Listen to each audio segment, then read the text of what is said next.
Quando um homem se põe a pensar, as palavras e a música, uma rubrica da autoria de Fernando Mão de Ferro, semanalmente, sextas-feiras, 21h30. Esta semana, com Margarida Tengarrinha, os tempos da luta política na clandestinidade e o assassínio do seu companheiro José Dias Coelho. Quando um homem se põe a pensar, na Horizonte FM, com o apoio Edições Colibri. 30 anos na promoção da cultura e da ciência. Aproximamo-nos de mais um aniversário do 25 de Abril. Já lá vão 47 anos daquela madrugada inteira e limpa, como descreveu Sofia de Mel Breiner. Com o passar do tempo, o esquecimento apropria-se das razões e dos factos. Das razões de quem lutou por essa aurora de esperança, do que aconteceu nesse dia e dos cravos nas espingardas dos militares do movimento das Forças Armadas. Há que avivar a memória dos mais velhos e dar a conhecer a história do país das últimas dezenas de anos aos mais novos. Só isso lhes permitirá fazer opções e escolhas. Só desta forma a escolha democrática é viável. Tempos houve em que a oposição ao regime político do país não era permitida. A luta pela liberdade, por melhores salários e pelos mais elementares direitos humanos era brutalmente reprimida. Tempos houve em que homens e mulheres não baixaram os braços e entraram na clandestinidade, continuando a sua luta em difíceis e duras condições de vida. Estudantes, professores, operários industriais e agrícolas e homens e mulheres das mais diversas profissões participaram empenhadamente nessa luta pela liberdade e pela democracia. Alguns pagaram duramente tal ousadia. Foram presos, barbaramente espancados, torturados e isolados da família e amigos durante meses e anos. Outros foram assassinados. Lembremos apenas Catarina Eufémia, o general Humberto Delgado e José Dias Coelho. A morte saiu à rua num dia assim, naquele lugar sem nome para qualquer fim. Uma gota rubra sobre a calçada cai, e um rio de sangue de um peito aberto sai. O vento que dá nas canas do canavial, na foice de uma ceifeira de Portugal. O sol da bigorna como um clarim do céu,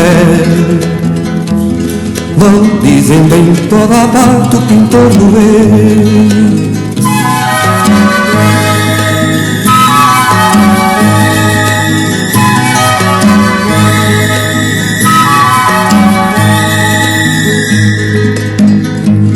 Teu sangue pintor reclama outra morte igual, só olho por olho e dente por dente vá. A lei assassina a morte que te matou, teu corpo pertence à terra que te abraçou. Aqui te afirmamos dente por dente assim, que um dia virá melhor que rirá por fim. Na curva da estrada há covas feitas no chão, e em todas florirão rosas do nadação.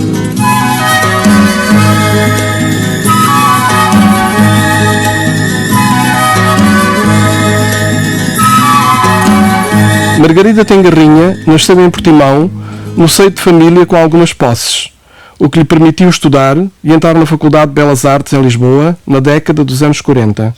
Menina ainda, foi sensibilizada pela miséria de vida e das condições de trabalho dos pescadores e das operárias da indústria conserveira da sua cidade.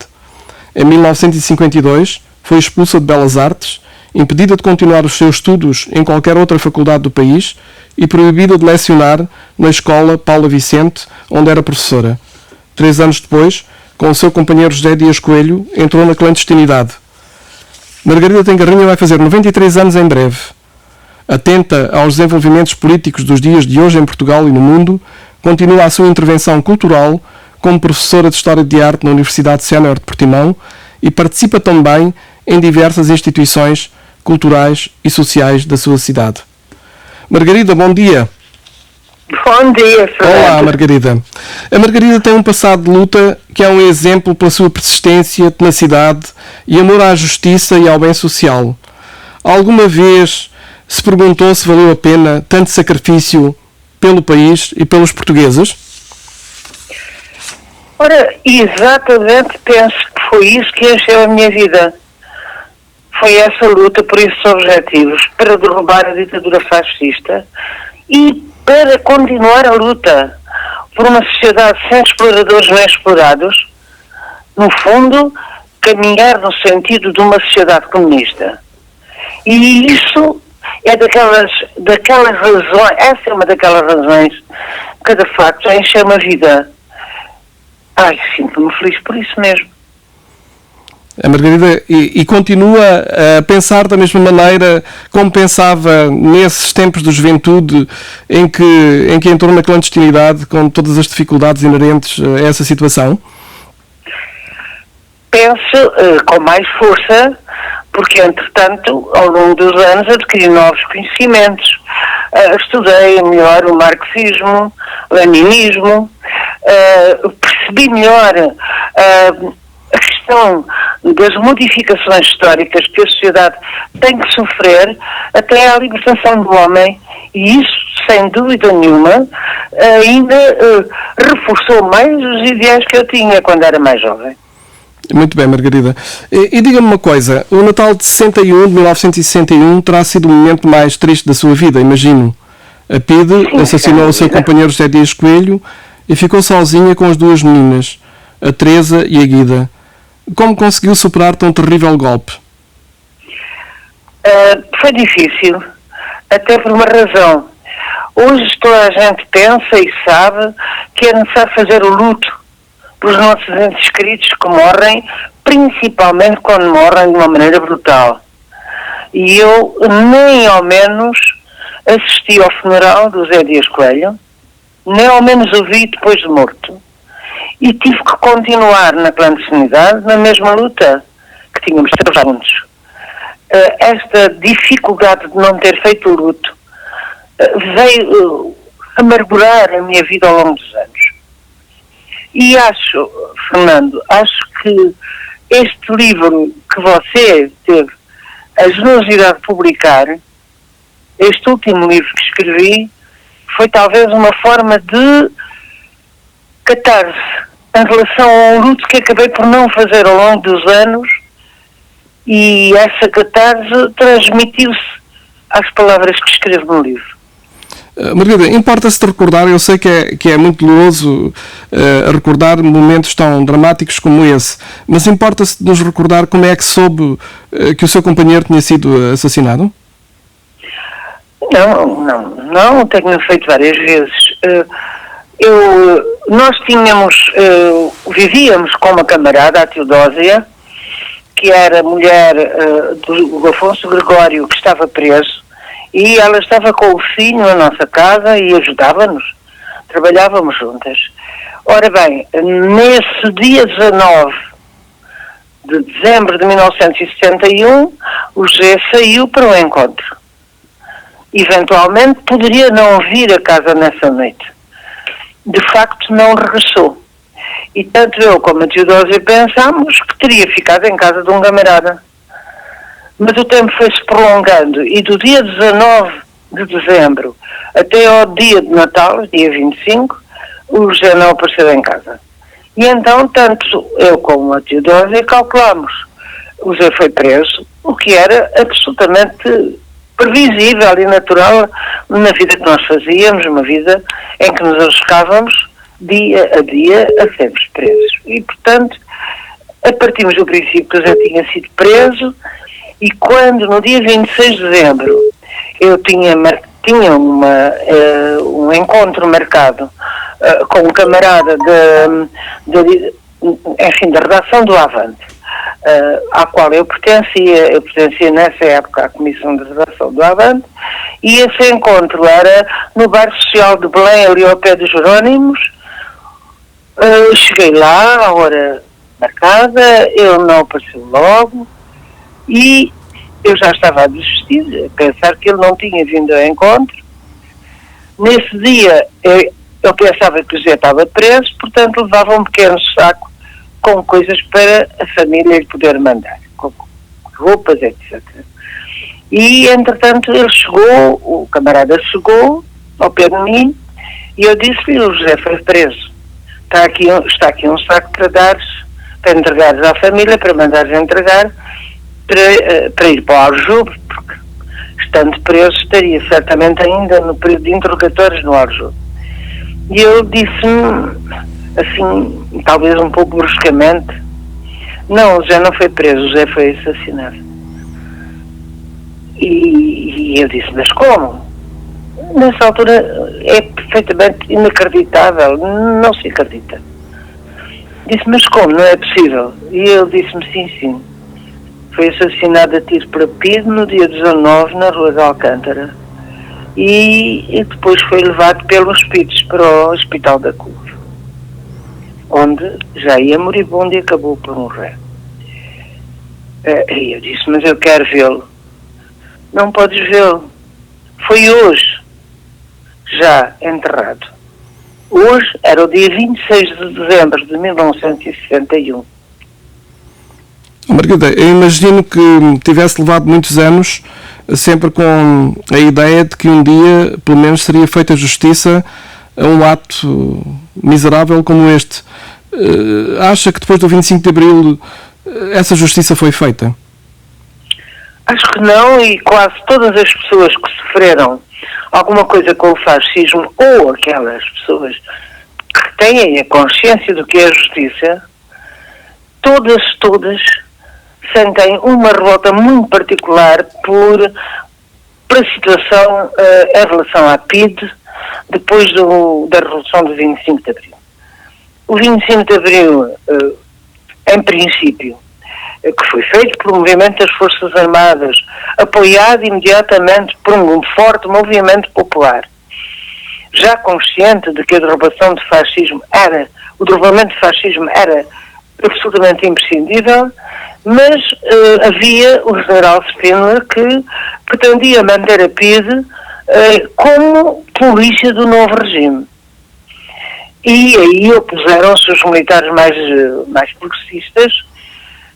Entretanto, é evidente que a PIDE, particularmente na sua sede da Rua António Maria Cardoso, foi cercada por populares logo nesse próprio dia 25 de Abril, e as últimas ações da PIDE foram atirar das janelas da sede da Polícia Política, na Rua António Maria Cardoso, atirar contra as pessoas que estavam a exigir que a PIDE acabasse, e ainda houve 4 mortos, entre eles alguns jovens, feridos pela PIDE. Foram as últimas vítimas da PIDE no próprio dia 25 de Abril. Pois sim, Margarida. Mas houve um julgamento depois, mais tarde, sobre a morte do José Dias Coelho, não foi, Margarida? Houve 2 únicos julgamentos em relação aos crimes da PIDE. Foram o julgamento dos assassinos do general Humberto Delgado e o julgamento dos assassinos de José Dias Coelho. Repara, houve centenas de assassinatos políticos durante os 48 anos do fascismo. A Margarida não acha mas que tudo isto... houve 2 julgamentos. Pois. E nesses julgamentos os PIDEs foram tratados pelos juízes, incluído no Tribunal Militar, porque a PIDE era considerada uma força militarizada, portanto foram os julgamentos no Tribunal Militar de Santa Clara, em Lisboa, e dos 2 julgamentos saíram os PIDEs praticamente quase absolvidos. O assassino do Zé, que era o António Domingos, e os companheiros da equipa que iam com ele, não foram praticamente castigados. E no primeiro julgamento, o PIDE que o assassinou teve 3 anos e meio de prisão, porque foi considerado que estava a cumprir o seu dever. Isto depois do 25 de Abril. Claro, Margarida. Sem dúvida que a história não julgou estes atos que aconteceram contra o povo português. Nem julgou, quer dizer, não houve julgamentos, nem divulgou, porque muitas destas situações continuam praticamente inéditas e o povo, enfim, mantém-se completamente ignorante destas centenas de mortes e de milhares e milhares de prisões que aconteceram. Não é, Margarida? É claro, é verdade. E esta impunidade da PIDE, que, se nós formos ver a legislação em relação à PIDE, foi sendo cada vez mais branda. Há toda uma série de legislação, eu fiz um levantamento da legislação, acabando a última lei sobre os energúmenos da PIDE foi tirar-lhes os direitos políticos. Simplesmente.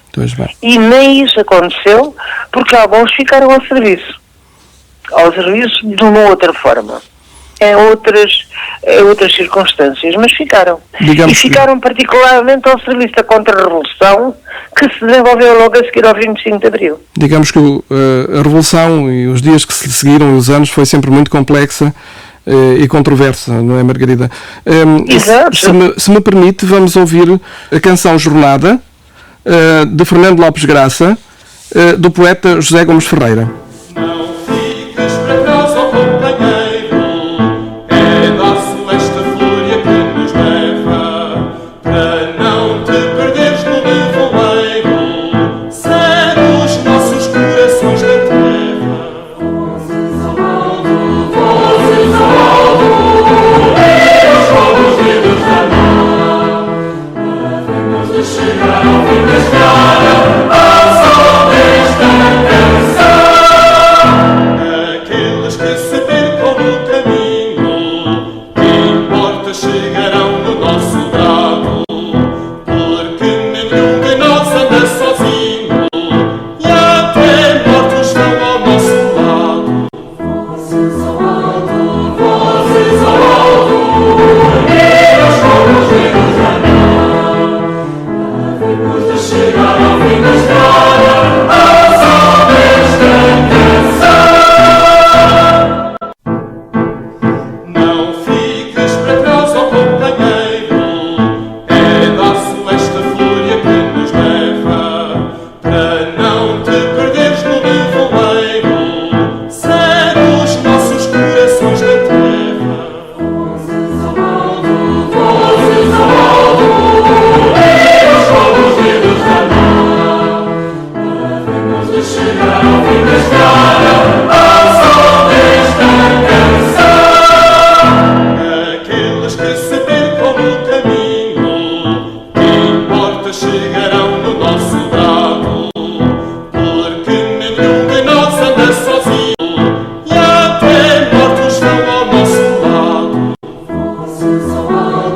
Vozes ao alto, e os fogos vindos da mar, havemos de chegar ao fim da estrada, ao sol desta canção. Eu tenho uma particular afeição por esta canção. Até já pensei que no meu funeral seria a canção que eu pediria para tocarem. Mas que isso esteja bem longe, que esteja ainda muito distante, Margarida, por Não, favor. mas é preciso ser lúcido. E pensei nisso exatamente porque era a canção que unia a nossa luta juvenil do Movimento de Unidade Democrática Juvenil, para a qual ela foi criada, e era a canção que nós cantávamos e que ainda hoje tem algum significado, para mim, pelo menos. E, portanto, jovens daquela altura. Naturalmente, Margarida. O livro que escreveu, Memórias de uma Falsificadora, é sem dúvida, são relatos das suas vivências durante todo este período, durante o tempo da clandestinidade. Parece-me que são relatos muito bem escritos, de forma a facilmente qualquer leitor ter acesso aos mais diversos aspectos da condição de vida de um clandestino, porque aquilo pelo qual a Margarida passou, também muitos outros milhares de pessoas passaram, cada um com as suas especificidades e particularidades, mas parece muito bem conseguido. A Margarida teve o cuidado de não fazer temas muito longos, são pequenas histórias muito curtas, quase em tipo flash, para facilmente qualquer leitor se poder aperceber da situação, e naturalmente quem quiser depois estudar mais sobre os determinados assuntos que aqui aborda poderá fazê-lo através de outros historiadores. Mas o que é interessante também, que eu acho interessante, Margarida, é que há diversos grupos de teatro, amadores e profissionais, que têm encenado algumas peças a partir deste seu livro, As Memórias de uma Falsificadora. Entre eles destaco a encenação de Joaquim Horta para o Teatro São Luís, que vai passar entre 14 e 19 de abril, pelo menos é essa a programação que está feita e que existe no site de São Luís. A Margarida tem visto o que se tem feito acerca destas encenações em torno do seu livro e tem gostado daquilo que viu? Tem-me comovido muito particularmente, mais do que gostado, tem-me comovido, porque nunca pensei que o livro pudesse ser assim, divulgado dessa forma. E através do teatro é fundamental, porque há maior acesso das pessoas ao sentido geral do livro. Lembra-se que nós foi na Baixa da Manheira, não foi? Que foi, também sim, exatamente, sim. Ouvimos uma pequena encenação muito simpática de um grupo teatral da Casa de Cultura dessa zona, e também um grupo de alentejanos que em Silos vieram a Silos e fizeram também uma pequena peça de teatro, usando um pouco daquilo que estava escrito no livro. São formas importantes de divulgar, acho eu. Sim, não é tanto o livro, é mais a ideia que preside ao livro. E a ideia que preside ao livro não é só falar de mim.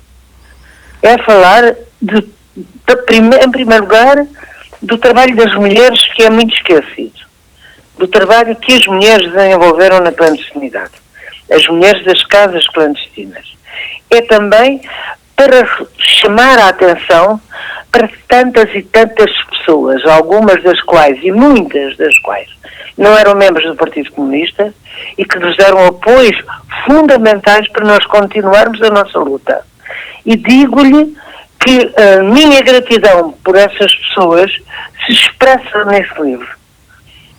Falando delas, falando de alguns casos, falando de médicos, falando de pessoas que nos acolhiam nas suas casas, falando de pessoas que nos emprestavam os seus carros, falando de pessoas que nos davam o apoio pedido e necessário para nós continuarmos a luta.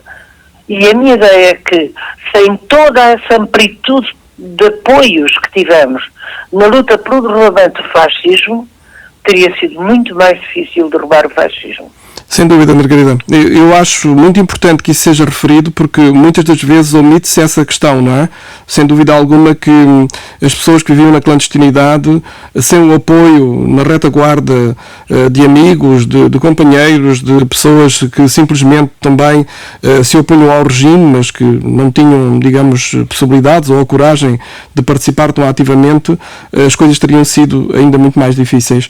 Margarida, eu acho interessantíssimo que com a sua idade continue cheia de energia, de vontade, e continua a participar ativamente em Portimão, a sua cidade natal e a cidade de que tanto gosta, nas mais diversas instituições, dando o seu melhor saber e contributo para naturalmente elevar os conhecimentos, desenvolver a cultura, participar em atividades históricas nos locais onde participa, nomeadamente a Universidade Sénior de Portimão. penso que o povo de Portimão lhe deve estar muito agradecido por tudo o que tem feito, não só pela sua luta, uma vida inteira pela democracia, pela liberdade em Portugal, mas agora também por essa sua participação tão imprescindível e tão importante que continua a fazer. Quer referir, num minuto ou dois, já temos muito pouco tempo para falar sobre estas questões, mas era importante também que a Margarida se referisse à sua cidade e a esta sua participação. É importante, sim, tem toda a razão, porque na minha idade é um grande conforto sentir-me rodeada por carinho. E sem dúvida nenhuma que em Portimão tenho tido bastante carinho, e na medida em que trabalho junto às pessoas e essas pessoas consideram importante que eu trabalho com elas. Mas não é só em Portimão, porque tenho ainda no ano passado, não, há 2 anos, porque o ano passado já estávamos com o Covid, acho eu, percorri o Algarve, em Albufeira, em Faro, em vários lados, a falar sobre o 25 de Abril. E mesmo este ano, repare, vai haver não só no São Luís essa peça de teatro baseada no meu livro, mas também no Museu do Aljube. E isso julgo que é uma forma de divulgação importante, mas também me dá a satisfação de que alguma coisa de que eu fiz, que é, neste caso, o livro, que você teve a generosidade de publicar, tem ainda utilidade e ainda serve para levantar na memória das pessoas aspectos da nossa luta que continua. Margarida, sem dúvida, ainda bem que registra que não é apenas em Portimão, continua com essa atividade imensa no Algarve especialmente, mas também um pouco por todo o país, como aconteceu também com os lançamentos que tivemos a oportunidade de fazer, e não foi generosidade da minha parte publicar o seu livro, de modo algum. Eu é que sinto uma enorme gratidão para toda a vida por aquilo que a Margarida me quis presentear através desta sua obra e de poder participar em muito daquilo que aconteceu ao longo da divulgação da obra em que tivemos sempre juntos. Infelizmente hoje não podemos estar aqui cara a cara um com o outro e estarmos presentes, que com certeza seria um privilégio enorme para mim e penso que para si também. Enfim, vivemos os tempos conturbados que conhecemos. Quero desejar-lhe um resto de um bom fim de semana, agradecer-lhe ter estado connosco nestes momentos para nos avivar a história de tempos que queremos para sempre rodados do nosso país. Obrigado, Margarida. E até sempre, não é? Obrigada, Fernando, e peço-lhe, porque acabamos também por criar uma amizade entre as nossas famílias, que ao seu filho Manuel, à sua mulher, à Isabel, e ao seu filho que está a trabalhar agora connosco nesta edição, que lhes dê um grande abraço, porque também criamos uma especial e grande amizade durante este trabalho. Obrigada. Obrigado, Margarida. Estivemos com Margarida Garrinha e no apoio técnico tivemos o André Monteferro e a Raquel Ferreira, a Helena Gil na pesquisa e apoio informático, com músicas do José Afonso, Fernando Lopes Graça, com poema do José Gomes Ferreira, e ainda vamos estar com o José Mário Branco, com poemas de Luís Vaz de Camões e com o tema Mudam-se os tempos, mudam-se as vontades.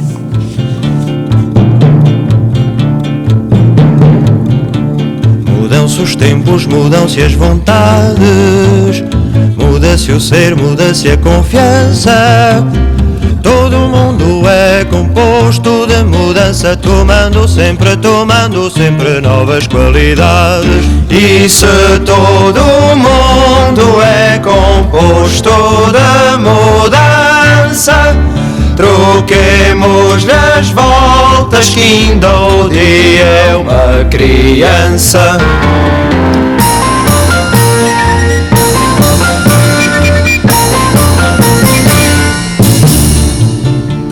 No próximo programa, contamos com o Coronel Vasco Lourenço. O Coronel Vasco Lourenço foi um dos membros do MFA mais influentes na organização do 25 de Abril e nos tempos que se lhe seguiram. É atualmente presidente da direção da Associação 25 de Abril. Até lá, saúde, muita saúde. Continuamente vemos novidades, diferentes em tudo da esperança. Do mal ficam as mágoas na lembrança, e do bem, se algum houve as saudades. Mas se todo o mundo é composto de mudança, troquemos-lhe as voltas, que ainda o dia é uma criança.